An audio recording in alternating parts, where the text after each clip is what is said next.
Saint-Esprit. Nous désirons ta présence dans le nom de Jésus. Seigneur, écoutez uniquement ta pensée, captez ta pensée. Laisse-nous être connectés à la source qui est le Saint-Esprit. Dans le nom de Jésus-Christ. Est-ce qu'on peut saturer ce lieu de la gloire et de la présence de Dieu? Nous voulons être à la dimension de la parole que l'Éternel sera en train de libérer. Élève ton esprit. Élève ton esprit afin de capter spirituellement les pensées de Dieu. Que Dieu ouvre tes oreilles spirituelles. Qu'il éveille ton oreille. Que Dieu ouvre ton œil spirituel afin que tu captes ce qui est de l'esprit. Et Dieu rend-moi sensible ce soir. Rends-moi sensible ce soir. Est-ce que tu peux élever ta voix et parler?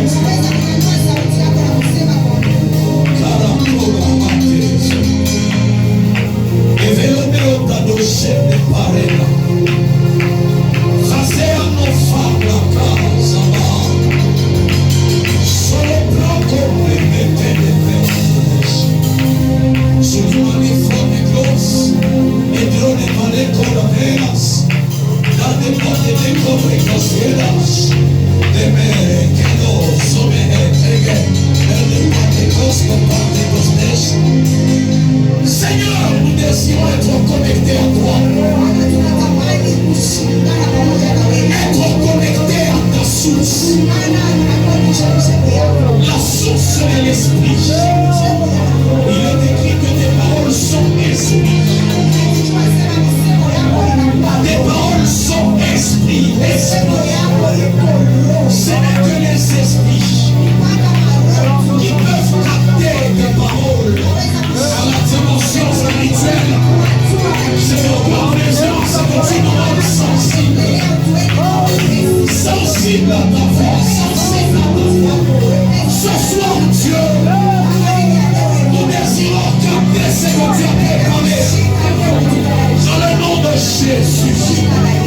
Eratos, Ekopa, Panakopa, Kantaka, Krodoskoto, Parakames, Elekotra, Neketala, Doraboskina, Mahadasha, Doramanamana, Sata, Blagashata, Grosoto, Blagadashata, Rakena, Kranekeske, Elanama, Soda, Vekoska, Doramana, Sheneketos, Edigrosoto, Metapagata, Dorakangana, Vakadoso, Soto, Vekopaka, Lobaliko, Paranekoska, Enosus, Ezetegete, Ezosu, Ekosegete, Eremane, Bekulele, Uriane, Kopanes, Ketos, Epiaska, Brasa, Vana, Vana, Vana, Vana, ouvre mes oreilles, oh Dieu.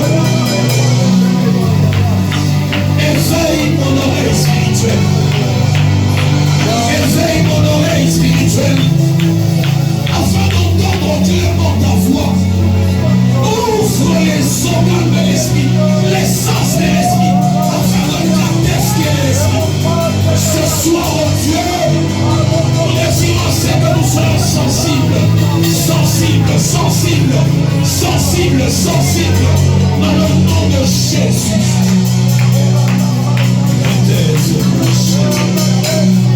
Merci éternel Dieu. Merci éternel Dieu. Merci oh Dieu. Dans le nom de Jésus-Christ. Dans le nom de Jésus-Christ.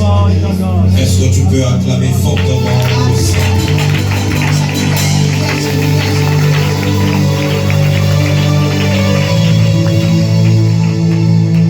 Dis à ton voisin, c'est la semaine du combat. Dis-le bien, c'est la semaine de la bataille. Est-ce que je suis en train de parler à un guerrier spirituel? Un combattant de Dieu? Que Dieu te bénisse pour ta présence. Alléluia. Alors nous sommes en train de continuer avec ce beau thème. Nous sommes en train de parler du combat spirituel. Dis à ton voisin le combat spirituel. Et nous avons commencé à exploiter la dimension des armes de l'esprit. Et ces armes nous permettront de remporter les victoires. Alors on va nous lire notre portion de base. Apparence. Nous sommes dans les livres de Ésaïe 54.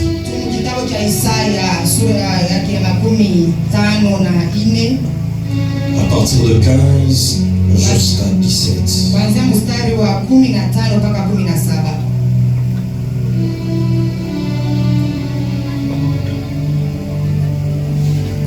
Tu peux te tenir debout pour honorer la parole de Dieu. Ésaïe 54, de 15 jusqu'à la fin.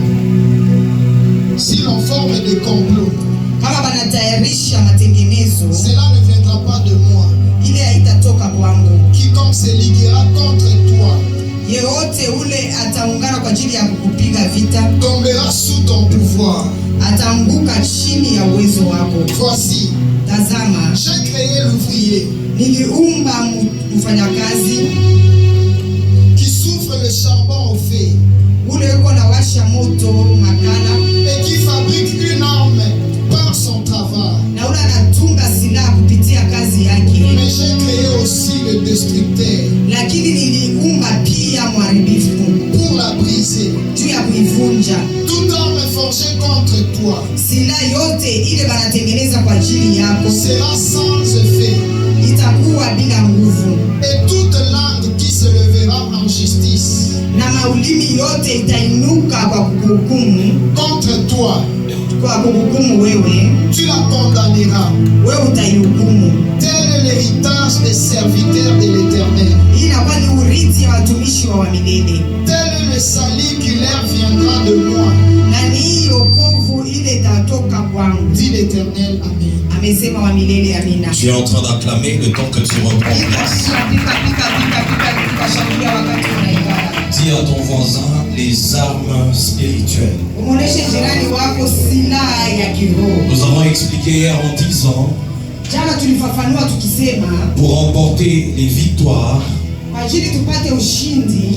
nous devons être à mesure d'utiliser, de connaître et de savoir comment manier les armes spirituelles.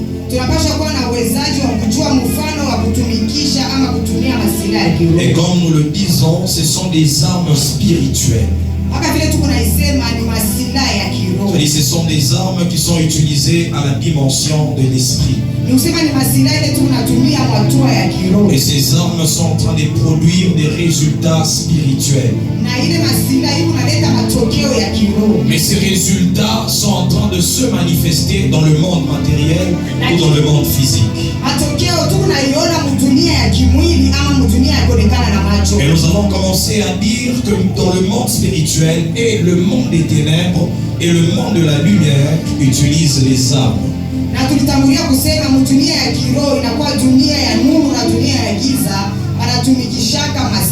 C'est comme ça que Ésaïe est en train de dire que toute arme qui sera forgée,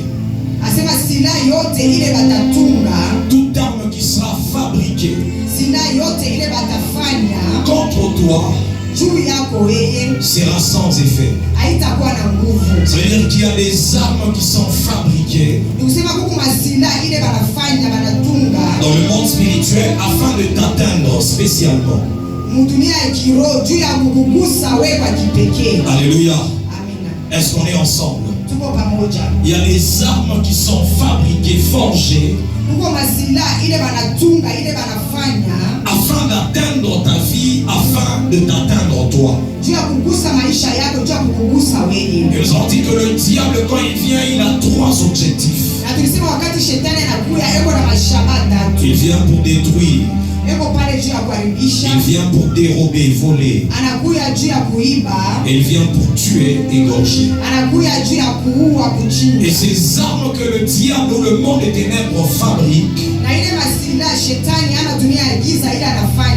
viennent pour atteindre ces trois objectifs du diable. Ils viennent pour te détruire. Ces armes viennent pour t'atteindre et détruire ta vie. Elles viennent pour te tuer. Il y a des armes qui viennent pour te mettre dans la captivité. Comme on a dit dans le livre de Luc chapitre 11. Et les armes utilisées pour te dompter, pour juste te capturer et te dompter. Et la Bible dit, quand tu es dompté, on t'arrache même ce qui est à toi. C'est ça qu'on appelle le vol. J'aimerais annoncer à quelqu'un que dans cette saison de prière, l'Éternel veut t'amener non seulement dans la victoire, mais il aimerait également t'amener à récupérer tout ce qui a été volé dans ta vie. Tu n'as pas dit Amen. J'étais en train de dire que tu vas récupérer ce qui était volé dans ta vie. Si le diable t'avait déjà dépouillé, j'aimerais annoncer que dans cette saison, nous allons récupérer. Quelqu'un sera en train de récupérer sa santé. Quelqu'un sera en train de récupérer les membres de sa famille. Quelqu'un sera en train de récupérer son mariage. Quelqu'un sera en train de récupérer sa promotion. Dans cette bataille, nous serons en train de récupérer. Et nous allons remporter la victoire au nom de Jésus. Je suis en train de proclamer la victoire. Acclame le Seigneur si ça va. Et c'est comme ça qu'on va commencer à enseigner sur les armes spirituelles. Nous avons dit qu'il y a deux catégories d'armes. Il y a les armes que j'appelle les armes conventionnelles et les armes non conventionnelles. Nous avons dit que ces armes nous permettent d'attaquer et ces armes nous permettent de se défendre. Mais il y a également des armes qui peuvent être mixtes, qui te permettent en même temps de te défendre et d'attaquer.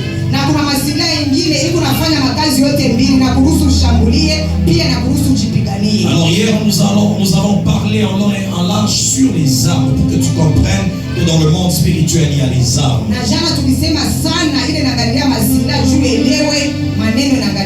Nous avons lu dans le psaume 91 où on nous parle des flèches, on nous parle du filet, on nous parle de la peste, on nous parle des contingents, on nous parle même du temps où ces puissances peuvent agir.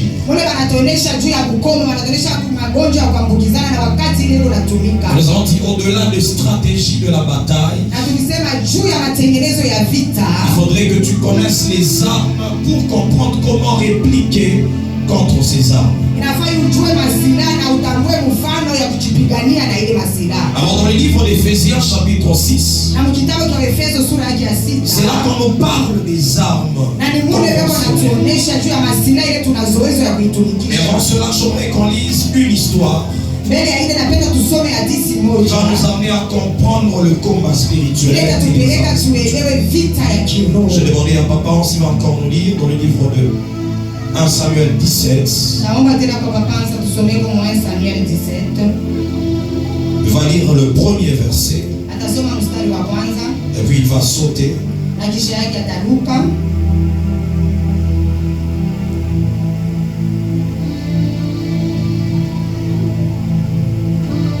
Et il va lire à partir du verset 32. J'aimerais que Maman Sandra nous prépare également le livre de Josué, chapitre 10, le 10e et le 11e verset. On peut peut y aller si on a trouvé. 1 Samuel 17. Samueli wa kwanza sura yake ya 17. Je commence par le premier verset. Naanzia kwa mstari wake wa kwanza. Les Philistins réunirent leur armée pour faire la guerre. Wafilistini wakakusanisha jeshi yao kwa ajili ya kupigana vita. Et ils se rassemblèrent à Soko. J'aimerais que tu retiennes le lieu, parce qu'on a parlé hier du lieu de la bataille. Mimi napenda ushike fashi ama mahali ile ile unapigania vita. Et ils campèrent à Soko, Na bakaenda kukutana kwa nafasi ya Soko, qui appartient à Juda. ile inakuwa mmoja wa maeneo ya Yudea. Ils campèrent entre Soko et Azka. Wakakutana katikati ya Soko na Azka. Contre Azeka, je m'excuse, Azeka. Katikati ya Azeka. À Éphèse, Kule kwa Efeso, Damen. À Éphèse, Damen. kule kwa Efeso pembeni ya Amen. Le 32e verset dit, David dit à Saïd Daudi akamwambia Saulo, que personne ne se décourage kusikue mtu wa kuvunjika moyo à cause de ces Philistins. kwa ajili ya hao Wafilistini. Ton serviteur ira se battre avec lui. Mtumishi wako atenda kupigana nao. Saïd dit à David, Na Saulo akamwambia Daudi, tu ne peux pas aller te battre avec ces Philistins, hautaweza kwenda kupigana na hao Wafilistini car tu es un enfant. kwani uko mtoto. Et il est un homme de guerre dès sa jeunesse. Na huyu ni mtu mpiga vita tokea ujana wake. David dit à Saül, Na Daudi akamwambia Saulo, ton serviteur faisait paître les brebis de son père. mtumishi wako alikuwa anachunga kondoo ya baba yake. Et quand un lion ou un ours venait en enlever l'une du troupeau, Kama mmoja wa simba ama mbwa mwitu alikuwa kunyang'anya kondoo moja, je courais après lui, nilianza kumfukuzia, je le frappais nilimupiga et j'arrachais la brebis de sa gueule. na nilinyang'anya kondoo mkinywa chake. S'il se dressait contre moi, Kama anainuka kwa ajili yangu, je le saisissais par la gorge, nilianza kumshika pa shingo je le frappais na namupiga et je le tuais. na nikamuua. C'est ainsi que ton serviteur Na ni hivi mtumishi wako a terrassé le lion et l'ours. alianza kuvunja basimba na mbwa mwitu, Et il en sera du Philistin de cet incirconcis, na atamfanya hivi huyu Mfilistini na mtu asipokutahiriwa comme l'un d'eux, kama mmoja wao. car il a incité l'armée du Dieu vivant. J'aimerais que quelqu'un retienne cela. On parle ici d'Israël comme étant l'armée de Dieu. Hapa baba anasema Israeli kama vile na jeshi ya Mungu. Israël est considéré comme étant l'armée de l'Éternel.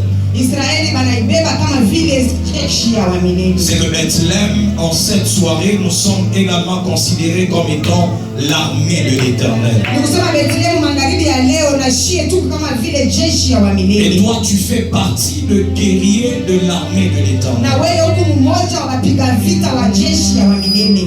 Continuez avec la lecture. Car il a incité l'armée du Dieu vivant. Kwani alitukana jeshi ya Mungu ule eko hai. David dit encore, Daudi akasema tena, l'Éternel wa milele qui m'a délivré de la griffe du lion ule aliniokoa mu makucha ya simba et de la patte de l'ours, na mu mikulu ya mbwa mwitu, me délivrera aussi de la main de ces Philistins. ataniokoa tena mu mikono ya huyo Et Mfilistini. Saül dit à David, Na Saulo akamwambia Daudi, va, wende et que l'Éternel soit avec toi. na wa milele awe pamoja nawe. Saül fit mettre ses vêtements à David. Na Saulo akamuvalisha mavazi yake Daudi, Il plaça sur sa tête akaweka juu ya kichwa chake un casque de rein kofia ya shaba, et le revêtit d'une cuirasse. na akamuvalisha pia ile nakuya taji. David ceignit le peu de Saül Na Daudi akaweka mkiuno kyake mpanga ya Saulo, par-dessus ses habits juu ya mavazi yake, et voulut marcher anapima kutembea, car il n'avait pas encore essayé. kwani ilikuwa ni mara yake ya kwanza. Mais il dit à Saül, Lakini akamwambia Saulo, je ne puis marcher avec cette armure. asema mimi nashindwa kutembea na hii silaha yako. Je n'y suis pas accoutumé. Asema shizoweye kupigana na hii silaha yako, Et il s'en débarrassa. na akabitosha. Il prit en main son bâton, Akabeba kumkono yake muti yake, choisit dans le torrent 5 pierres polies, akachakula ndani ya kiziwa majiwe 5 yenye kutengenezewa, et le mit dans sa gibecière na akaiweka katika kitunga kyake de berger ile ya bachunga kondoo, et dans sa poche. akaiweka pia mfuko. Puis sa fronde à la main, Akabeba topito kumkono, il s'avança contre le Philistin. na akaenda kuchofa mbele ya ule Mfilistini, Le Philistin s'approcha peu à peu, na Mfilistini polepole akachofa pembeni ya Daudi, peu à peu de David, polepole anachofa mbele ya Daudi, et l'homme qui portait son bouclier marchait devant lui. na ule mtu alikuwa na gabo yake, alikuwa On peut anatembea s'arrêter mbele là, yake. là-bas. Est-ce qu'on peut acclamer le Shangilia, Seigneur? shangilia, shangilia, shangilia, shangilia. Josué, chapitre 10. Yoshua sura yake ya 10. 10 et le 11e verset, nous lisons au nom de Jésus. L'Éternel les mit en déroute devant Israël, Wa milele akabarudisha mbele ya Israeli, et Israël leur fit éprouver une grande défaite près de Gabaon. na Israeli akapata kukosa, anashindwa kwa kushindwa kwa nguvu sana mbele ya Gabaoni. Les poursuivit sur le chemin qui monte à Beth-Horon Akawafuata munjia ile ilianza kwenda ku Bet-Ora, et les battit jusqu'à Azeka et à Makeda. na akawapiga kupika mpaka kuwazeka na kumaketa. Comme ils fuyaient devant Israël Kama vile balianza kukimbia mbele ya Israeli, et qu'ils étaient à la descente de Beth-Horon, na vile walikuwa mkushuka kule ku Bet-Horon, l'Éternel fit tomber du ciel sur eux des grosses pierres jusqu'à Gaza. na Bwana akabangushiwa majiwe minene mpaka kuwagiza, Et ils périrent. na wakakufa. Ceux qui moururent par les pierres des grèves furent plus nombreux que ceux qui furent tués avec l'épée. Wale balikufa na majiwe ile ya moto walikuwa mengi kushindia wale balikufa kwa upanga. Par les enfants d'Israël. Amen. Sisi Amen. watoto wa Israeli, amina. Est-ce qu'on peut acclamer le Seigneur? Shangilia, shangilia, shangilia, shangilia. Alors nous allons essayer de voir ensemble quelques armes non conventionnelles. Na tuliona pamoja masila moja ila tu abana na Nous zoezi. allons essayer de voir ensemble Na tutapima kuona pamoja masila ile aina ya mazoezi ya kutumiwa afin de t'amener dans cette saison juu à vivre tukieleke la victoire. mwini nyakati uishi ushindi. Je vais essayer d'énumérer dans le livre d'Éphésiens les armes conventionnelles Ndani ya kitabu cha Efeso nitaweza kuhesabia masila ile tunazoezi ya kuitumia, Je serai en train de faire un parallélisme, une différence, na nitaanza kuweka achanisho pour que tu arrives à comprendre. juu ufike kuelewa. Dans Éphésiens chapitre 6, on dit, revêtez-vous de toute l'armure de Dieu. Mwa Efeso sura ya 6 wanasema muvale masila yote ya Mungu Afin de pouvoir tenir ferme contre toutes les ruses du diable, kusudi mubakie daima kumbele ya ujanja bote wa shetani, car nous n'avons pas à lutter contre les êtres de chair et de sang, kwani hatupigane na mwili ama na damu, mais contre les puissances, contre les autorités, lakini na mawezo na mamlaka, contre les pouvoirs de ce monde des ténèbres, na ile mawezo ya dunia ya giza, contre les esprits du mal dans le monde céleste. na ile mapepo mchafu ndani ya dunia ya mbinguni. Je saute, la Bible dit, tenez donc ferme, Na Biblia inasema mubakie wenye kusimama daima, ayez autour de la taille la vérité pour ceinture. asema na mujifunge mkiuno ukweli kama vile mukaba. Première arme, on nous parle de la ceinture. Silaha ya kwanza wanatupatia inakuwa ni mukaba, Et on parle de la vérité comme ceinture. wanasema ukweli kama vile mukaba. Revêtez-vous de la droiture en guise de cuirasse, Asema muvale haki kama vile gabo, Ayez pour chaussure à vos pieds la disponibilité à servir l'évangile de la paix. Dans d'autres termes, on parle des ailes, le zèle de l'évangile de paix. Asema muvale kumiguu yenu ile ya kuwa bidii ama kujiweka tayari ya kufanya kazi ya Mungu. On dit en toutes circonstances, saisissez-vous de la foi comme un bouclier. Wanasema wakati yote mshike imani kama vile ngao. Dans d'autres versets, on dit, prenez par-dessus tout le bouclier de la foi. Mkuandika kwingine wanasema mweke mvale ile na kuwa ngao kama vile imani. Et on dit avec lequel vous pourrez éteindre toutes les flèches enflammées du diable. Anasema kupitia hii mnaweza kujima mishale yote yenye kuwaka moto ya shetani. Prenez le salut pour casque Mubebe okovu kama vile kofia et l'épée de l'esprit, na mpanga wa roho. c'est-à-dire la parole de Dieu. Ni kusema neno ya Mungu. Ce sont là les armes que tous nous connaissons pour la bataille. Ni mazila ote tunaijua juu ya kupigana vita. On nous parle, voyons de la tête jusqu'aux pieds, comment un militaire doit être armé. Hapa wanatonesha kuanzia kukichwa mpaka kumguu, mfano askari anapaswa kuvala. On nous parle du casque à la tête. Wanasema uvale kofia kukichwa. On nous parle au niveau du thorax, de la cuirasse. Wanasema mkifua ama mkilari uvale ile na kwa On gabo. nous parle de la ceinture au niveau des reins. Na mukaba mkiuno. On nous parle des chaussures qui sont les ailes de l'évangile. Hapa wanatonesha inakuwa bilato kama vile biti ya Injili. On nous parle de l'épée de l'esprit. Na wanatonesha tena mpanga ya kiroho. Et on nous parle du bouclier qui doit être pris par-dessus tout.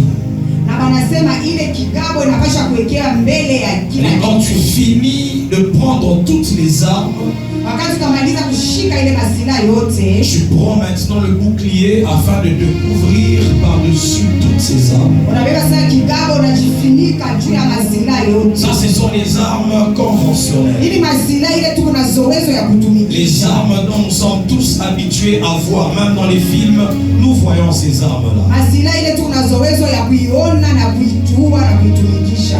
Mais il y a une catégorie d'armes Lakini kuko mfano wengine ya masila que nous avons appelées les armes non conventionnelles. tunaita sema masila ila tuzoee kutumia. Et la Bible est en train de nous parler de l'histoire de cet homme de David. J'aimerais qu'on examine ensemble l'histoire de David. Na Biblia inatuonyesha hadithi ya Daudi. Mimi napenda pamoja tuangalie hii hadithi ya C'est cet homme de David qui nous a révélé le combat spirituel dans le psaume 91. na ni huyu mtu wa Daudi alitufunulia vita ya kiroho Zaburi 91. Il nous a parlé des êtres spirituels avec lesquels nous combattons. Anatuonesha viumbe vya kiroho vile tuko Il napigana nous a parlé navyo. des armes du monde éternel. Anatuonesha masila ya dunia ya giza. Alors c'est ce même David qui se bat contre un géant qu'on appelle Goliath. Mpaka Daudi moya moya anapigana na mtu kabambi yule tunaita La Goliati. Bible dit ceci. Biblia inasema hivi. Cet homme de David arrive au front Huyu mtu wa Daudi anafika kuvita, et il voit le roi Saül.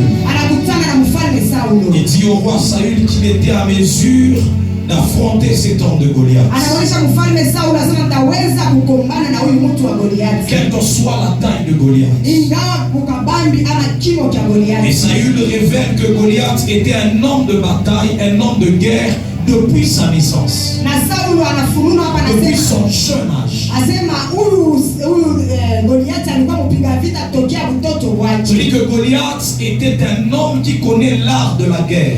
Ni kusema Goliati alikuwa mtu yule anajua mfano vita yafanyikaga. Connaît comment se battre. Anajua mfano ya kupigana vita. Et il connaissait comment manier toutes les armes de guerre. Anajua mfano ya kutumia ama kutumikisha maasilaha yote ya vita. Un homme fort, Mtu wa nguvu, un géant, mtu kabambi, un homme qui est depuis sa jeunesse mtu tokea utoto wake dans l'apprentissage de la bataille eko nafunda vita ni nini, et un homme bien armé. mtu na masilaha yote yenye kwenye La yake. Bible dit qu'il était armé de son épée, il était bien équipé. Biblia inasema alikuwa na mpanga, alikuwa mwenye kueneana na masilaha Et à côté yote. de lui, il y avait même un homme qui portait son bouclier. Asema na pembeni yake kulikuwa mtu alikuwa na kitu cha kumfinika mishale Ça chimguzi. veut dire que Goliath était bien préparé pour la bataille. Nikusema Goliati alijitayarisha mzuri juu ya vita. Mais quand on regarde l'histoire d'Israël et des Philistins, Wakati tunaangalia ukiangalia hadithi ya Israeli na Wafilistini, cette bataille n'était pas seulement restée à la dimension physique. hii vita yao ikubakilie tu mkimwili. Cette bataille était allée à la dimension spirituelle. Vita yao iliingia na hatua ya kiroho. La Bible dit à chaque fois que Goliath allait vers le peuple d'Israël, Biblia inasema kila mara Goliathi alianza kwenda mbele ya taifa ya Israeli, il les insultait. alianza kuwatukana. Non seulement qu'il les insultait, Hapana tu kuwatukana, mais la Bible dit que lorsque David se présente, na Biblia inasema wakati Daudi anafika, Goliath commençait à le maudire par ses dieux. na Goliathi anaanza kumlaani kupitia miungu yake. C'est-à-dire que Goliath était en train d'introduire la notion de la spiritualité dans la bataille. Ni kusema Goliathi anaanza kuingisha mambo ya kiroho vita. Au-delà du combat qui était vu physiquement, Asema nje ya vita ile inaanza kuonekana il mkimwili, y avait un aspect spirituel qui accompagnait cette bataille. kulikuwa hatua ingine ya kiroho inaanza kushindikiza ile vita. C'est comme ça que David aussi se présente au devant de Goliath. Kwa maana Daudi na yeye anaenda tena mbele ya Il Goliathi, dit qu'il arrive au nom de l'Éternel. anasema anakuja mjina ya wamilele, Et il voulait également quitter la dimension physique na yeye alipenda kutoka mwatua ya kimwili afin d'entrer dans la dimension na spirituelle. yeye ingie mwatua ya kiroho. Ce soir, je suis en train de dire à quelqu'un, Magharibi ya leo niko naonesha mtu mmoja, même si tu veux voir les résultats physiques, hata kama unapenda kuona matokeo mkimwili, apprends à associer la dimension spirituelle dans tout ce que tu fais. ujifunze kuingia mwatua ya kiroho ndani ya vita. Apprends à associer la bataille spirituelle pour voir les résultats. Ujifunze kuingisha vita ya kiroho tu upate matokeo. Alléluia. Amen. Acclame le Seigneur si on est ensemble. Shangilia, shangilia, shangilia kama tuko pamoja. Alors la Bible dit que cet homme de David, Biblia inasema huyu mtu wa Daudi ayant rencontré Saül, anakutana na Saulo. Saül parle de Goliath Saulo anasema juu ya Goliathi. et il commence à présenter un type d'arme à cet homme de David. Anaanza kumuonesha mfano moja ya masilaha kwa huyu mtu wa Daudi. Et il donne même cette armure à David. Na anabeba ile masilaha na kumpatia hiyo Daudi. Mais la Bible est en train de dire que David a essayé de mettre cette armure, Na Biblia inasema Daudi anapima kubeba ile masilaha, mais il n'a pas pu marcher. lakini anashindwa kutembea navyo. En d'autres termes, Mfano ingine, dans les combats que tu as, mvita ile uko nayo, ne cherche pas toujours à utiliser les mêmes armes que tout le monde. hapana kutumia kama masilaha ile watu wote wanatumiaka. Car nous n'aurons pas les mêmes combats. Jua tutakuwa na mavita moja moja. Saül était habitué à ses armes. Saulo alizoea ile masilaha yake, Alors il propose à David ses anaenda armes. kumpatia hiyo pia Daudi ile masilaha Mais yake. ces armes étaient des armes habituelles, conventionnelles. Na ile masilaha ilikuwa masilaha ile watu wote wanatumikiaka, Donc David n'était pas habitué à utiliser. lakini Daudi asikuzoea kuvitumikisha. Alors lorsqu'il essaye, il n'arrive pas. Wakati anavipima anavishindwa, Alors David prend les armes habituelles. na Daudi anabeba masilaha yake ile Et shakuzoea, qui ne sont pas les armes conventionnelles. haina masilaha ile watu wote La wanazoea. Bible dit que David prend un bâton. Biblia inasema Daudi anabeba muti, David prend des pierres. anabeba majiwe, Il les met dans son sac de berger. anaiweka mfuko yake ya La wachungaji. Bible dit que David prend également sa fronde. Na Biblia inasema Daudi anabeba pia topito yake, Et il va à la rencontre de ce géant. anaenda kukutana sasa na ule mtu kabali, Cet homme de guerre. huyu mtu mwenye kuzoea vita. Alléluia. Amen. Acclame le Seigneur si on est. Shangilia, shangilia, shangilia. Il prend des pierres. Anabeba majiwe, Il prend sa fronde anabeba topito yake ama mupanda, afin d'aller pour combattre Goliath. sio ya kwenda kupigana na Goliati. Les pierres, Majiwe, la fronde, topito ama mupanda ainsi que les bâtons na muti yake, sont déjà une première image des armes non conventionnelles. ile inakuwa mfano ya kwanza ya masilaha ile watu wazoee kupigana Et nayo. quand j'essaye de voir ces armes, Kama mimi napima kuangalisha hii masilaha, je me rends compte que ces armes sont issues de la nature. na mimi nafumbula ya kuwa hii masilaha haikufanyiwa na mtu, iliumbiwa na Mungu. Amen. Amen. Est-ce qu'on peut acclamer Jésus? Shangilia, shangilia, shangilia, shangilia Yesu.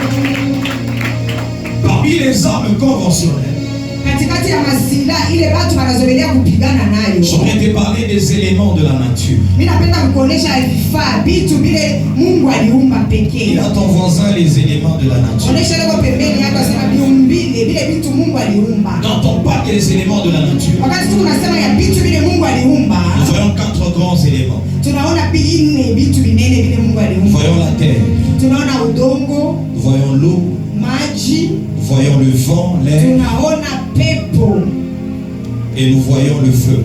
na tunaona pia moto. Ça, ce sont ce qu'on appelle les éléments de la nature. Vile ni vitu vile tunaita sema vitu vile viliumbwa na Mungu. Ces éléments de la nature sont également des armes que tu peux utiliser dans le combat spirituel. Vile vitu viliumbwa na Mungu na pata na vitu vile unaweza kutumikisha mvita ya kiroho. On est ensemble. Pepea. Apocalypse chapitre 12. Kitabu cha Ufunuo sura ya 12. Dis à ton voisin, ne sois pas dans la distance. Muoneshe jirani wako hapana kulenga. Je vais lire rapidement Apocalypse chapitre 12. Kwa haraka tasoma kitabu cha Ufunuo sura ya 12. Le temps que papa sera en train de nous préparer, 2 Samuel 18, le verset, à partir du verset 8. Wakati papa anza sasa kutayarishia wa Samueli wa pili sura ya 12. On peut commencer même au 6e verset. Anaweza kuanza hata mstari wa 6 jusqu'au 11e verset, le temps que je suis en train de lire Apocalypse chapitre 12. Dis à ton voisin les armes non conventionnelles. Umuoneshe yuko pembeni hapa sema masila Je ile. commence au 11e verset. Mimi naanza mstari wa 11. La Bible dit, ils l'ont vaincu à cause du sang de l'agneau. Biblia inasema bali mshindwa kupitia damu ya mwana kondoo. Le sang fait partie des armes non conventionnelles. Tu peux déjà écrire le sang. Unaweza kuandika damu. Damu inakuwa silaha ile watu wazobelee kutumika nayo. Le sang, le sang. La Bible dit qu'ils ont vaincu à cause du sang de l'agneau Biblia inasema bali mshindwa kupitia damu ya mwana et à kondoo. cause des paroles de leur témoignage. Na kupitia misemo ya ushuhuda wao. Ils n'ont pas aimé leur vie jusqu'à craindre la mort. Hawakupenda maisha yao kufika mkuogopa lufu. C'est pourquoi réjouissez-vous cieux et vous qui habitez dans les cieux. Ndio kwa maana furahieni mbingu na mwe mnaketi katika mbingu. Malheur à la terre et à la mer, car le diable est descendu vers vous, Ole kwa bulongo na bahari, kwani shetani anashuka kwenu. animé d'une grande colère, sachant qu'il a peu de temps. Mwenye kukasirika na kasirani kubwa anajuana na wakati mingi. Quand le dragon vit qu'il avait été précipité sur la terre, Wakati njoka anaona sema alimtupa pa bulongo, il poursuivit la femme qui avait enfanté l'enfant mâle. anaanza kufukuzia mwanamke yule alizaa mtoto mwanaume. Et les 2 ailes du grand aigle furent données à la femme afin qu'elle s'envolât au désert. Na ile mabawa ya ule tai ikampatia yule mwanamke kujili aende avuke jangwa. Vers son lieu où elle est nourrie un temps, des temps et la moitié de temps. Akafika mpaka mahali mule alianza kulishwa nyakati ya kuachana na nyakati mingi. Loin de la face du serpent. Mbali na uso wa nyoka. Et de la bouche, Na kupitia kinywa chake le serpent lança de l'eau. ule nyoka J'aimerais akatapika que tu maji. retiennes. De la bouche, Kupitia kinywa le serpent lança de l'eau comme un fleuve derrière la femme, nyoka akatapika akatupa maji kama vile bahari mbele ya mwana. afin de l'entraîner par le fleuve. Juu amkokote kupitia bahari. Et la terre secourut la femme. Dis à ton voisin, la terre a secouru la femme. Na bulongo unasaidia mwanamke. Onesha ile pembeni kwa sababu bulongo unasaidia ule mwanamke. Et la terre secourut la femme. Bulongo unaenda kutokelea msaada ya ule Et mwanamke. la terre ouvrit sa bouche. Na bulongo unafungua kinywa Dis à ton chake. voisin, la terre a une bouche. Onesha ile pembeni hapo bulongo uko na kinywa. Et engloutit le fleuve que le dragon avait lancé de sa bouche. Na bukameza bahari ile njoka alimwaga kupitia kinywa Et chake. le dragon fut irrité contre la femme.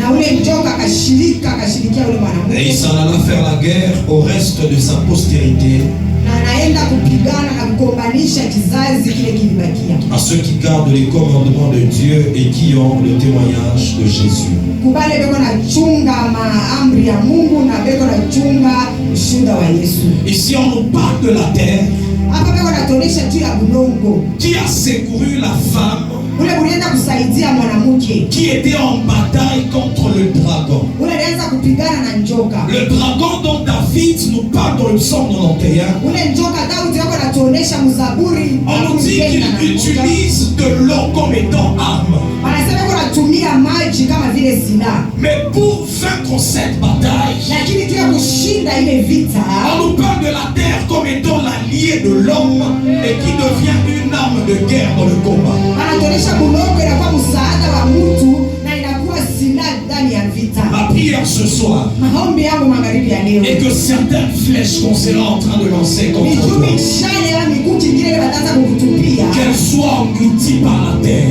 imezewe na bulongo. J'étais en train de dire Nilikuwa nasema que certaines personnes mettront des pièges sur ton chemin. watu wengine wataweka mitego munjia yako, On sera en train de déposer du poison. wataanza kukuwekea masumu, Mais quand tu passeras, lakini wakati utapita la terre aura déjà englouti ce poison. bulongo utatangulia kumeza ile sumu. J'étais en train de dire que la terre Nilikuwa nasema bulongo sera en train d'ouvrir sa bouche utaanza kufungula kinywa chake afin d'engloutir le poison qui sera mis sur ton chemin. kila kumeza ile sumu wataweka munjia Je yako. suis en train de parler à un guerrier Nilikuwa spirituel. nasema na kupiga vita moyo wa Que tu kiroho. dois apprendre à engager la terre dans tes batailles. Unapaswa kujifunza kuingisha bulongo mwa vita Allez, la yako. terre a secouru la femme. Anasema bulongo ulisaidia Le secours n'est pas venu de Dieu, msaada ikutoke kwa Mungu, mais Dieu a utilisé la terre pour secourir cette femme. lakini Mungu alitumikisha bulongo tu kusaidia yule Je mwanamke. parle à la terre de Jamile. Niko nasema na bulongo Je parle à la terre de Lubumbashi.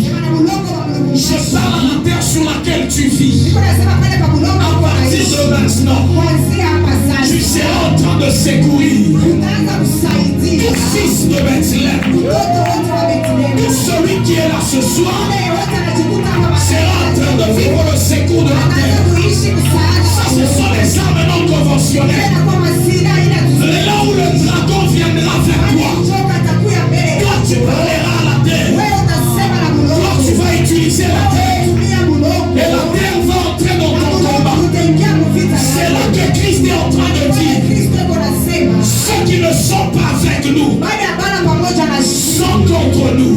eko mungambo Vous savez, il faudrait avoir des alliés useme napasha kuwa na dans le combat afin de remporter les victoires. vita majini ya kupata Et ushindi. ce soir, je te parle des éléments de la nature. Ila leo nakuonesha Je te parle de la terre nakuonesha udongo qui sera en train de te favoriser dans tes utaanza combats. kusaidia mvita yako. Les sorciers chercheront à voler Wadoshi watatafuta kuiba sur la terre où toi tu vis. kwa udongo kule wako naishi. Et ils seront en train de vivre Utaanza kuishi le combat attaché à la terre. udongo kule unaangalia Nous hivi. parlons ce soir à la terre. Magharibi ya leo tunasema na udongo. Terre, terre, Bulongo, bulongo, écoute bulongo. la parole de l'Éternel. Sikia sauti ya wamilele. Commence à devenir notre allié. Anza kuya msaada wetu. Commence à entrer dans le secours. Ingilia vita yetu. C'est ce que Moïse était en train de faire. Na ni kile Musa alikuwa anafanya. Moïse vit une opposition Musa anaishi na pingano. avec les hommes comme Dothan, comme Corée. Na watu kama vile Dotani, kama Mais la vile Bible dit que Korea. Moïse parle à la terre. Na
aussi le dragon peut lancer de l'eau, peut lancer aussi de l'eau.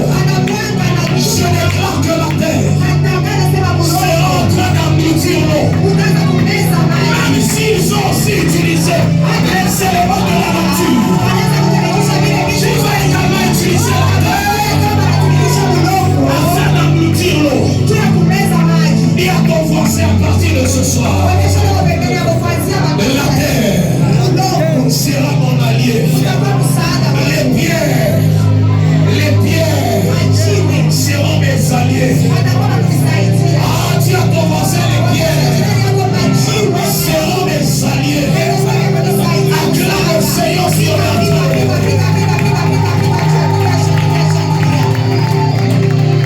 David comprend quelque chose que Dieu fait à Azeka.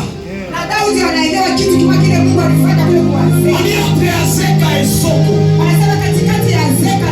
C'est là qu'il y avait la première bataille de Josué.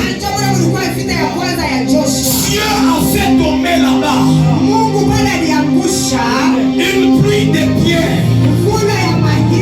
Et la Bible dit que David ramène Goliath sur cette même terre de Soko et Azeka. Et quand il arrive là-bas, il y a des armes que Dieu avait utilisées. Lorsque Josué est passé, Dieu avait utilisé lui-même les pierres. Laisse-moi également prendre les pierres. Parce que cette terre, retourner la théorie des pierres, retourner les armes qui sont les pierres, les armes que tu vas utiliser à Tchamilema. Ce ne sont pas les mêmes armes qu'on va utiliser en ville. Ce ne sont pas les mêmes armes qu'on va utiliser à la Washi. Entre Soko et Azeka, ce sont les pierres. Ce sont les pierres. Et David comprend le mystère spirituel. Il dit, je vais attirer Goliath sur ce terrain-là. Et je vais le renverser avec les armes de Dieu. Avec les armes de Dieu. C'est là qu'il prend les pierres. Il prend sa force. Il prend un bâton. Et il va vers Goliath. Je suis en train de dire à quelqu'un que tu seras en train de remporter des victoires. Quelle que soit la taille de ton combat. Lorsque tu comprends les armes non conventionnelles, tu seras en train de remporter les victoires. Alors, lisez-nous rapidement. 2 Samuel 18. Est-ce qu'on peut acclamer Jésus sur la scène? Et à ton voisin les éléments de la nature.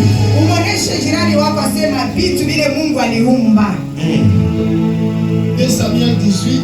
À partir de 6. Je commence au nom de Jésus. Amen. Le peuple sortit dans le camp à la rencontre d'Israël. On parle de la bataille entre l'armée de David et l'armée d'Absalom, son fils.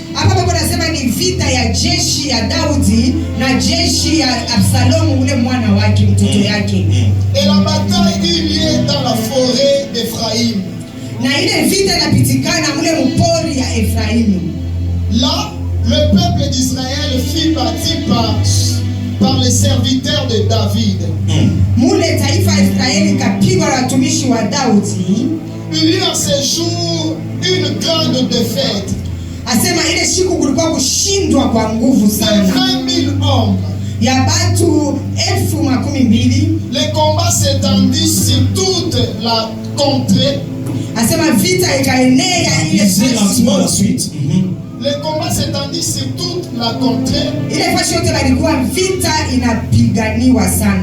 la forêt dévora plus de peuple ces jours-là que le paix n'en dévore.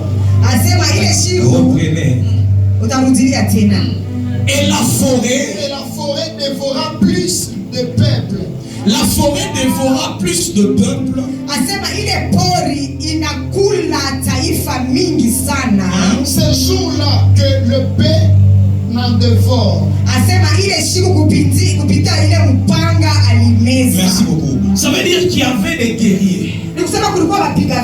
qui avaient leurs épées. balikuwa na mipanga yabo. Mais ce jour-là, ils sont arrivés dans la forêt. Lakini ile siku wanajikuta mpori. Que Dieu t'amène à comprendre ce secret. Mungu akupeleke kushikie hii masiri. La Bible dit la forêt Biblia inasema pori a dévoré plus d'hommes asema inameza inakula watu ba mingi que l'épée. kushindia mpanga. Et la forêt a été un allié des serviteurs de David. Nikusema pori inakuwa msaada, inasaidia watumishi wa Daudi. Lorsque vous lisez la suite, Wakati unaendelea na kusoma, on va vous dire que même Absalom a été retrouvé où? anasema Sur un arbre. asema na Absalomu wanamkuta kule kujuru ya mti. Il était sur son cheval, Nikusema alikuwa juu ya punda en wake, train d'avancer. eko nenda kuchofa. Mais parce que la forêt était alliée à David, Tu pori ilikuwa kungambo ya Daudi. ce jour-là, Absalom se retrouve pris par un arbre. Ile siku Absalomu anajikuta mti isha kumuingia na mtwanga. La forêt. Dis à ton voisin la forêt. Onesha loko pembeni yako pori. Et les éléments de la nature Nikusema vile vitu Mungu aliumba deviennent des alliés dans certains combats spirituels. vinakuwa kungambo yako cha kukusaidia. Tu te lèves le matin, Unanamuka tu asubuhi, dis tout celui qui a parlé aux arbres, unasema yeyote alisema kumichi, tout celui qui a parlé à la terre, ule wote alisema pa bulongo, tout celui qui a parlé aux éléments de la nature pour ule le wote combat. alisema kuvitu vile vyote Mungu aliumba. Je suis en train de renverser ce combat. Mimi naenda kubadilisha kuweza kupindua. Comment ça? S'il y a quelque chose en rapport avec les éléments de la nature. Asema anajipuntura tu muribu anakuka mpaka pale. Mourir pour toi, il y a ce genre de choses que le monde des ténèbres applique pour nous atteindre. Asema kuku vitu vya vile dunia ya giza kunatumia kwa ajili ya kutushika. C'est ce que David avait déjà compris. Na ni vile Daudi alikuwa mwenye kuelewa. Il entre dans la forêt. Anaingia mpori. Il parle aux éléments de la nature. Anaanza kusema na vitu vile Mungu aliumba. Je suis en train de déclarer Niko natangaza à partir de ce soir kuanzia magharibi ya que leo tes ennemis se retrouvent maadui yako wajikute dévorés par les éléments de la nature. wamekuliwa, wamekumezewa na vitu vile Mungu Dans le nom de Jésus-Christ. katika jina la Yesu. Ceux qui te combattent Wale ndio wanakupiga vita verront la nature wataona vile vitu Mungu aliumba. être ton allié au nom de Jésus. Kule mambo yako kukusaidia mjina. Être ton allié au nom de Jésus. Mambo yako ya kukusaidia mjina la Yesu. Alléluia. Alléluia. Moïse a utilisé l'eau. Musa alitumia maji Lorsque les Égyptiens ont commencé à poursuivre les enfants d'Israël. wakati watoto wa Egypte wanaanza kufukuzia watoto wa Israeli. La Bible dit que Dieu a dit à Moïse, Na Biblia inasema Mungu akamwonyesha Musa, il y étend seulement ta verge. asema nyorosha tu bakora yako. Toute l'armée de l'Égypte, Jeshi yote ya Misri elle est entrée dans la mer Rouge. iliingia mu bahari Et nyekundu. lorsque Moïse a baissé la verge, ils ont été engloutis par la mer. Wakati Musa anashukisha bakora yake, wanamezewa na Je veux bahari. dire, à un certain, est-ce qu'il n'était pas armé pour qu'il se batte avec les armes? Hapakukuwa na masila tu wapigane na masila. Je veux dire, à un certain moment, Dieu a besoin de t'amener dans des grandes victoires. Ni wakati ingine Mungu anapenda kurudisha na ushindi ya nguvu. Que la mer devienne ton allié. Bahari ikuwe kungambo yako cho kukusaidia. On a parlé ici de Christ qui avançait avec la barque. Hapa tulisema tu Kristo alikuwa anatembea katika Une tempête s'élève. zoruba ya nguvu inasimama. Et le vent peut te combattre. Ni kusema hii upepo unaweza Oh, kukukamata. kanisa ile tu mpepo inakwenda beba malata. Et le diable utilise la tempête, le vent, Ni kusema shetani yuko anatumikisha pepo un élément de la nature, ile inakuwa kitu kile Mungu aliumba afin de détruire ces bila gens. kuharibisha. Les occultistes ont appris à faire ces choses. Watu wa makazi ya giza wanajifunza tena kufanya vile Mais vitu. ce soir, je suis en train de déclarer Magharibi ya leo niko que natangaza les éléments de la nature seront tes alliés. au vitu nom de vile Mungu Jésus. aliumba vitakuwa ngambo yako kukusaidia mjina la Yesu. Ces éléments auront la capacité de détruire les armes de tes ennemis. Vile vitu vitakuwa na uwezaji ya kuharibisha masila ya Et adui. s'ils ont formé des complots, Asema kama walitayarisha matengenezo, cela ne viendra pas de moi. haina itatokea kwangu. Je suis en train de dire que partout il y a un complot du monde Ndio éternel. nasema fashi yote panakuwa matengenezo ya dunia ya Que giza. les éléments de la nature commence à amener un trouble au nom de Jésus. On regarde une vidéo un jour avec je crois papa Ansou, papa Manassé. On voit une église qui organise une grande campagne d'évangélisation. C'était comme dans un stade. C'était dans un village. Alors, subitement, un tourbillon seulement se lève. Il emporte toutes les chaises dans le stade. Les gens qui étaient déjà là ont commencé à fuir. Et on explique qu'on dit dans ce village-là, il y a la sorcellerie. Les sorciers ont utilisé le vent et la terre. Ils ont fait un tourbillon pour combattre une église.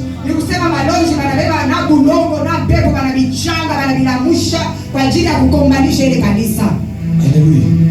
Alléluia. Tourbillon, tu n'as la tourbillon. Et nous on est là les chrétiens.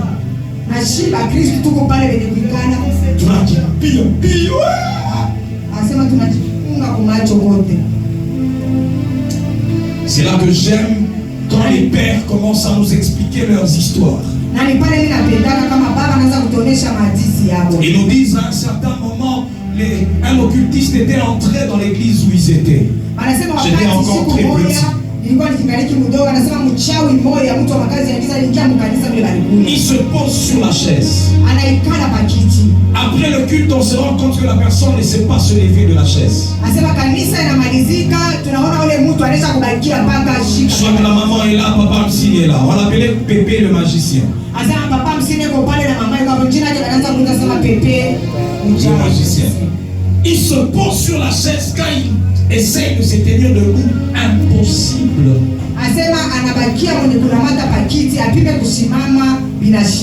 Il vient pour combattre l'œuvre de Dieu. Mais il se rend compte que lui ne peut pas se lever de la chaise. À la fin du culte, on va poser des questions. Qu'est-ce qu'il bat?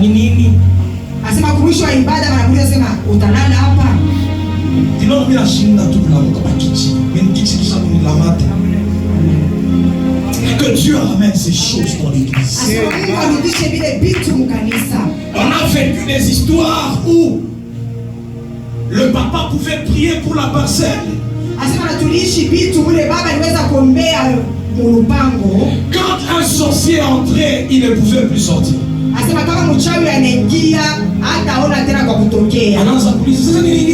Maman Isaïla, et elle peut expliquer ces histoires. Anapotea mlango kunaingilia. Haina hapa njoo kibumbashi kupale. Uliingilia kibumbashi. Les autres voyaient seulement le feu dans la parcelle. Il entre comme ça, parce que tout le monde dit,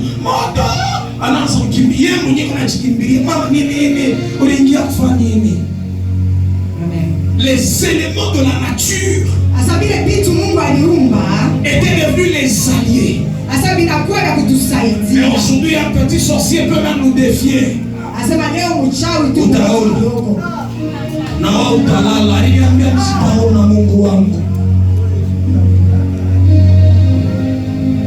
Alléluia. Amen. Je suis en train de revolter quelqu'un dans le combat spirituel. On dit dans le combat spirituel sur la terre, il y a ce qu'on appelle les agents du diable. Ce sont les sorciers, les occultistes. Ce sont les agents du diable.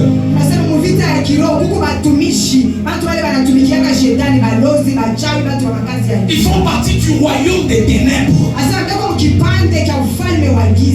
La maman nous explique une histoire de l'homme le dimanche. On se rappelait avec papa Msini de cette histoire. Une maman qui est pratiquement la grand-mère pour moi, qui est la mère de notre maman. Elle vient à la maison où on habitait. Elle arrive, elle vient du village. Quand elle venait avec sa sorcellerie. Asema alikuwa mwenye kujijaza cha kujipanga tu. Alors quand elle arrive, la maman prend aussi les armes spirituelles. Asema wakati anafika mama na yeye anabeba masilaha yake ya kiroho. Elle prend seulement de l'eau. Elle nous explique ça le dimanche. Elle prie pour l'eau. Seigneur, que cette eau soit une arme spirituelle. Atonesha kwa mshuku ya Juma anasema hii mai ilikuwa tu silaha kiroho. Elle ne verse seulement dans la maison. Anamwanga tu mnyumba. Dans la parcelle. Mpango. Quand la dame arrive, wakati on lui présente la chambre où elle devait se coucher. Wakati ile kambo yetu anafika anamuuliza sasa mnyumba mwako wa kulala ni kumu. La nuit quand elle se couche sur le lit. Asema wakati tu usiku anaweka kichwa chake kwa kitanda. Elle commence à se gratter. Asema anaanza kujipa. Non seulement qu'elle se gratte, elle-même elle explique, elle dit, je vois une armée qui me dit de partir. Ana tu kujipanula bure anasema mimi naona masilaha ya Unirudishe. Asema paka leo ushidalala tena unirudishe. Wewe ulichokuya. Sema tu bantu bila tu. Na tulefu na tufupi bote na tuna mingi tu unanifukusha. Alléluia. Acclame le Seigneur sur le sang. C'était juste l'eau. Et cette eau se manifeste comme la peste, comme les contages. Alors le monde des ténèbres, ceux qui sont appris à utiliser toutes ces choses.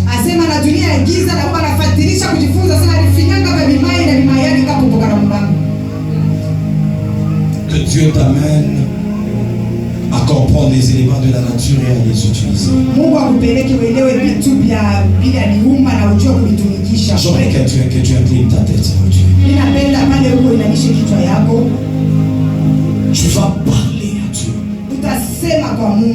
Tu dis à partir de ce soir que la terre ouvre sa bouche et que la terre commence à engloutir toutes les flèches qu'on a lancées contre moi. Si c'est l'eau que le dragon est en train de verser afin de m'engloutir, que la terre commence à ouvrir sa bouche et que la terre commence à engloutir l'eau. Est-ce que tu peux commencer à parler à la terre? Tu es en train de battre tes mains. Si tu peux te mettre debout, ça sera une bonne chose. J'aimerais que tu sois libre. Nous avons juste quelques minutes. Nous avons juste quelques minutes. Je dis que la terre ouvre sa bouche. Qu'elle commence à engloutir les éléments de la nature. Les éléments de la nature. Dans le nom de Jésus. Dans le nom de Jésus. Dans le nom de Jésus. Dans le nom de Jésus. Non de prière, non de prière. Si tu veux marcher, sois libre.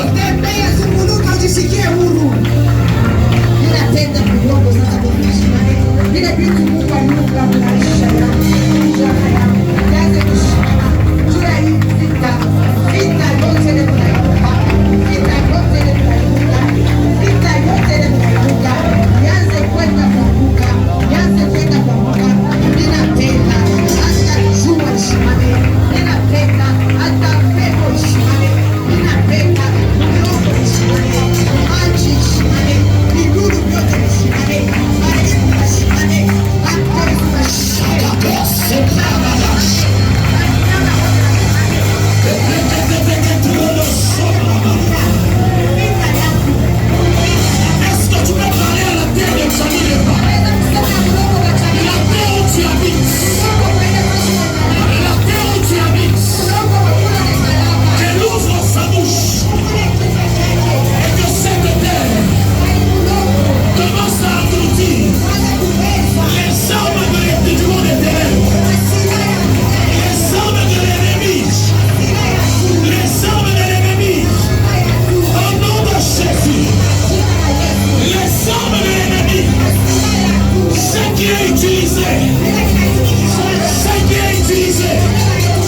lève.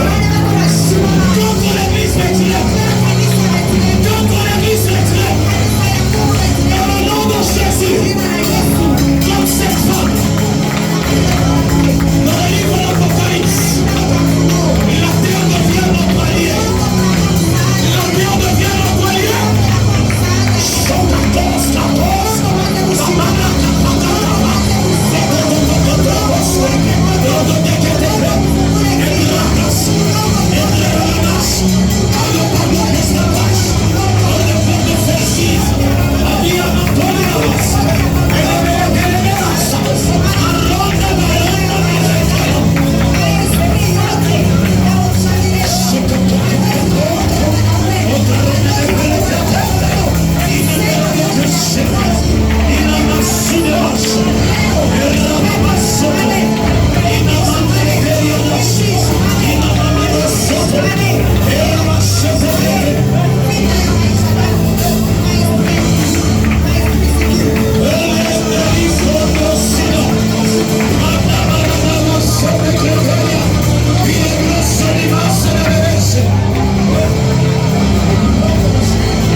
La terre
chini Que pamoja. ce soit avec les paroles.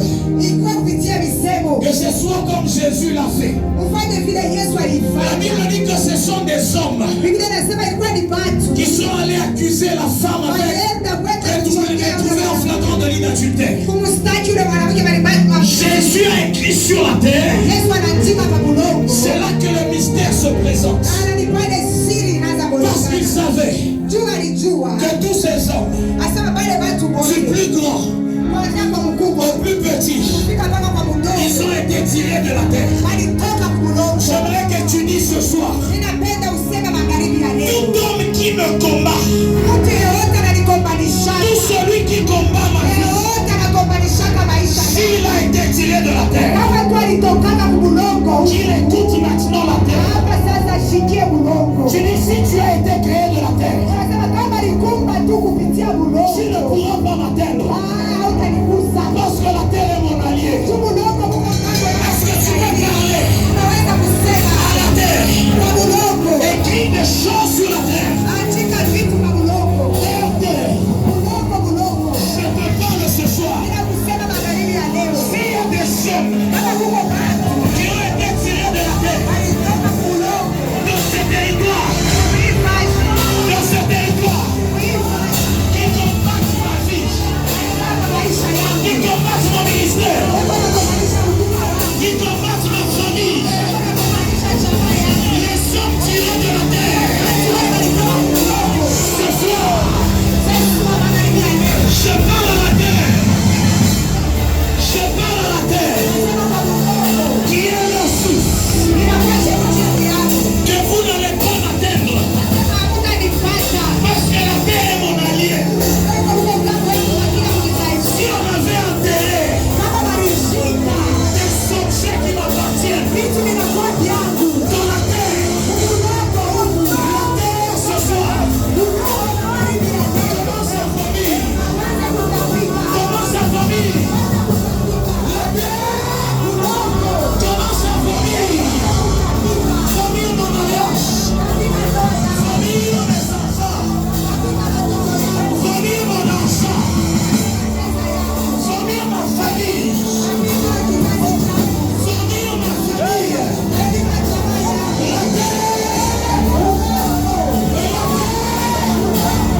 pour au nom de Jésus.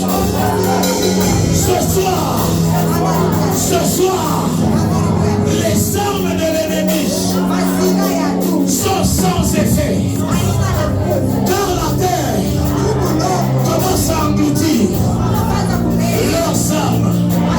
Au nom de Jésus, j'aimerais que tu fasses une autre prière. C'est David qui fait ses prières dans le psaume 35. Il dit qu'il soit comme une balle emportée par le vent.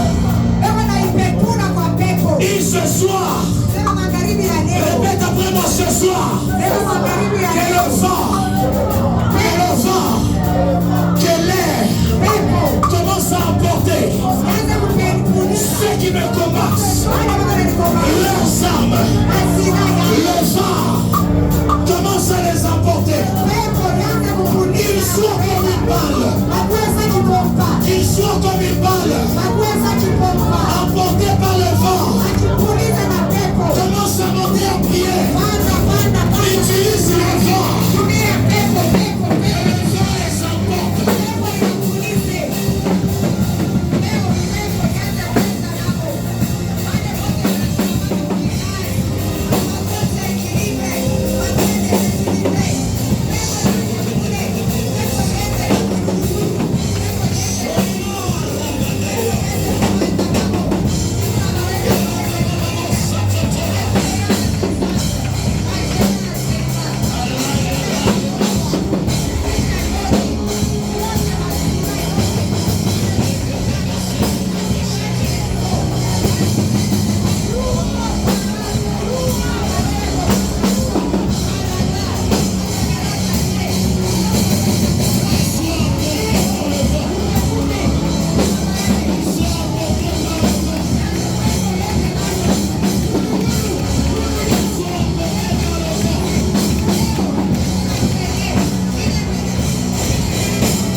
qu'ils soient emportés par le vent.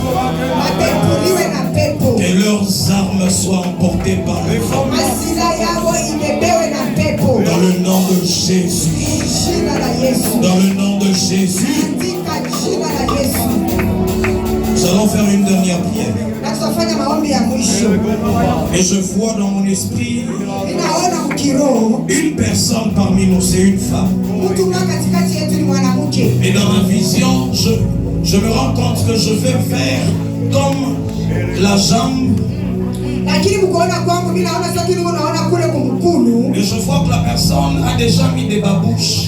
Mimi naona yule mtu ashakuvala mapapa. Je vois des babouches avec juste deux fils, deux cordes, comme si on peut dire. Asema ashakuvala mapapa, Mais en fait, le lieu où la personne a déjà mis son pied, c'est de couleur bleue. Cherchez-moi cette personne, s'il vous plaît. asema pale ashakuwekea mkulu yake na kamba mbili, lakini rangi yake ni rangi ya blue. Bleu, bleu.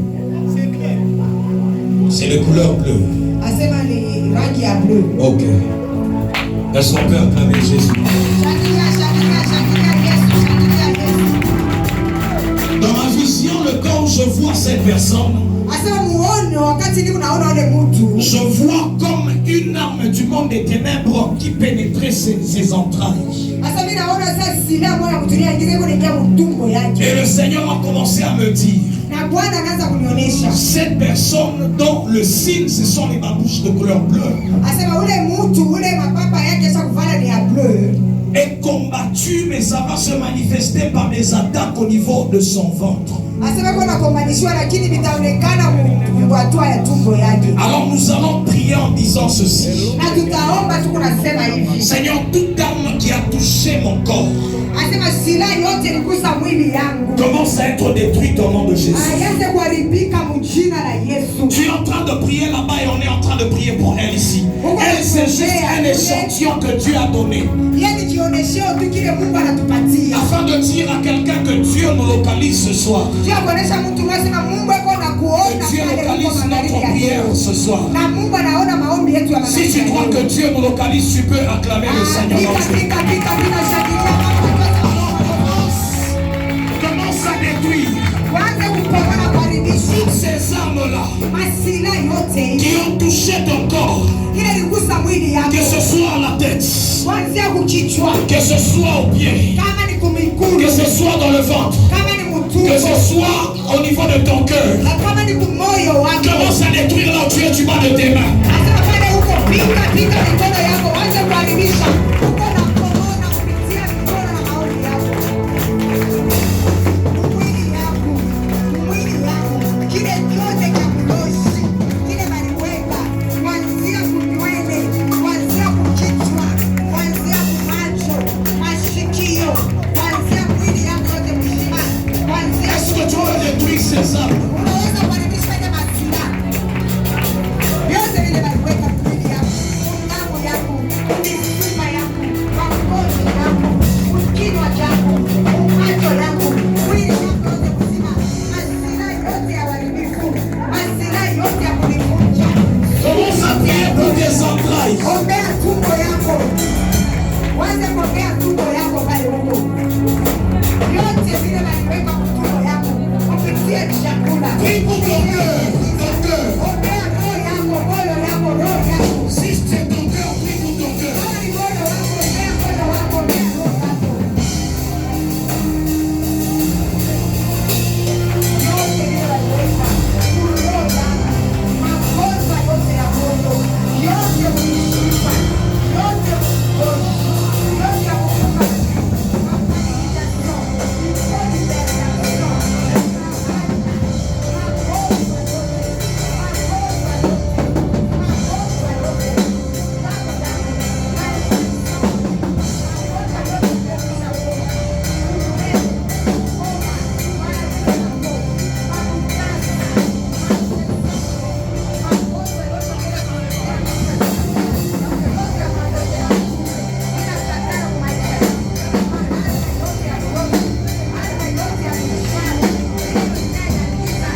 se manifester sous forme de paralysie. Ile inapenda kuonekana sana mfano ya Mais kupoza. j'ai vu que cela voulait se manifester sur maman, la maman qui est en lunettes là-bas. Anasema ni kwa mama yetu ule shapitana pale.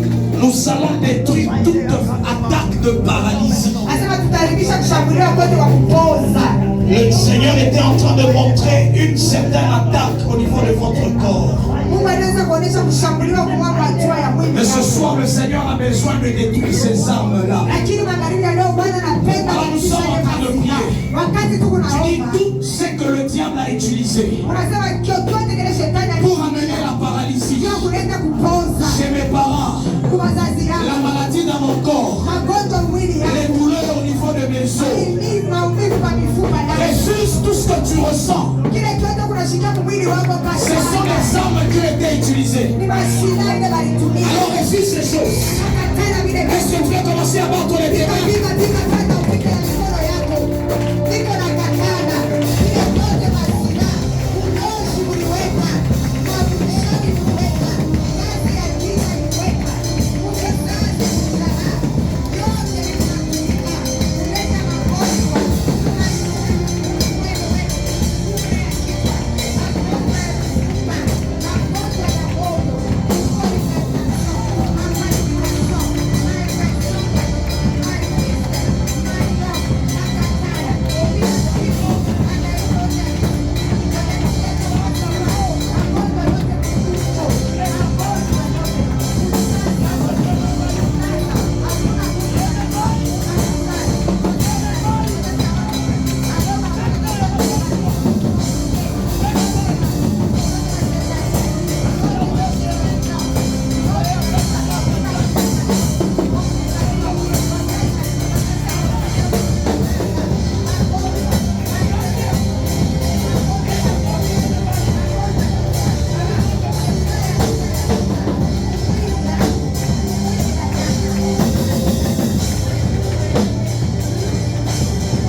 donne la victoire. juu ya vitu vile aliumba Est-ce que tu peux parler vinakupatia à Dieu ushindi. en disant merci? Unaweza kumshukuru Mungu ukisema asante.